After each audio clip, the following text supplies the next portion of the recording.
Well, friends, I have a few words to share with you about this season of Thanksgiving and some announcements about our life together, worship upcoming. But before I share that word from our sanctuary, I wanted to offer a brief word naming that we will not be having in-person worship again this Sunday.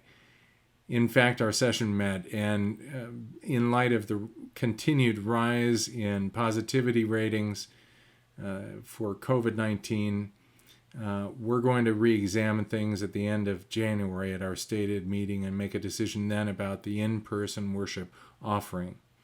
So we can plan that until January, barring some big surprise, that our in-person worship will be suspended. Now we're going to continue to offer our online worship that I know so many of you have appreciated until we get ourselves out of this pandemic. And I imagine we'll be continuing some kind of online worship thereafter as well. But I know that for many of you, this in-person worship has been a real oasis in the midst of challenging times, and I'm very sorry that circumstances won't allow us to continue. We'll continue to do our part and pray for safety and well-being of our county. And I've got a few words now to offer for you from our sanctuary about Thanksgiving and some great things that are coming up in the life of our church together. Thanksgiving has always been one of my favorite seasons of the year. My family would gather from all different places to get together. It was a chance for me, who didn't have a lot of family nearby, to appreciate that gift. And from an early day, I was taught to count my blessings. Whenever we could, we would invite a guest to the table. Like many of us, I know like you, were worried and concerned, keeping our social distance to be safe in this season.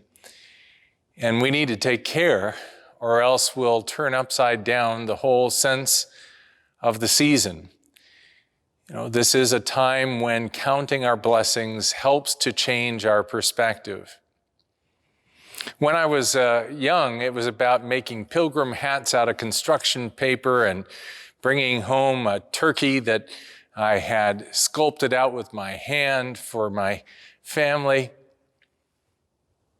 But as time went on, I started to build relationships with Native Americans that helped me see in a fresh perspective the long distance from the ideal of Thanksgiving through generations of sorrow and struggle.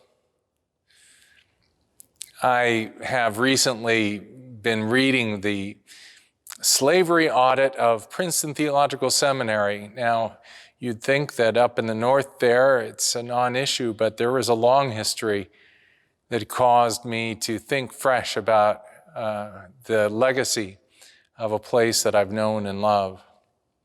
I think this Thanksgiving season, for more than just the obvious reasons of COVID, is an opportunity for us to rethink and think fresh about the land that we all love and the way we are called to carry the blessings of this land forward. So I've been thinking about Abraham and how God saw his seeking after faithfulness in life and blessed Abraham, but then put the responsibility of being a blessing upon him as well. Blessed to be a blessing. Those of us who seek after God are ever called to consider not only how to count our blessings, but what God wishes us to do with our blessings.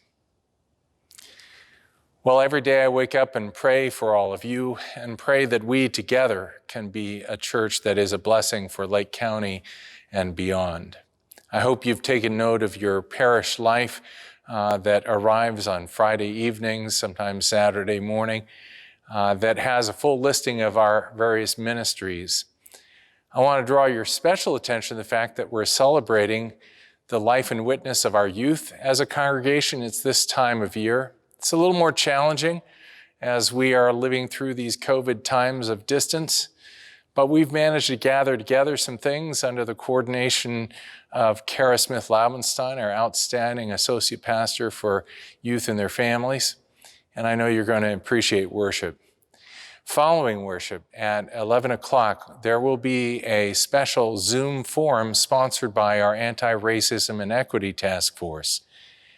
And they're grateful for the way so many of you who have participated to rethink and think deeply about race and its consequences in our society and what we can be doing in our lives and as a congregation to create a greater sense of equity in our community and for the world. So they're going to host this Zoom forum. That'll be in place of the 30 Good Minutes following worship, 11 o'clock on Sunday. You can get the link through Parish Life, and you can also, I'm sure, find that in our First Press community Facebook group. In any event, I look forward to seeing you at that forum, being with you in a spirit of worship. And I hope you know that we're thinking of you as Thanksgiving approaches.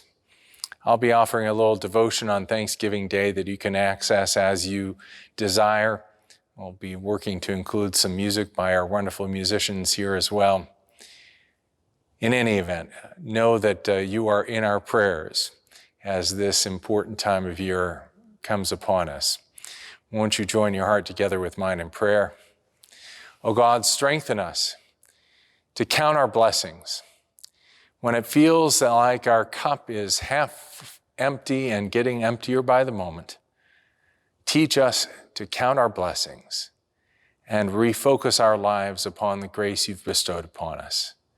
Then give us strength and courage to be a blessing for others. Amen. Well, friends, there's your weekly word. Have a wonderful Thanksgiving week. See you around. Be with you in spirit. Blessings.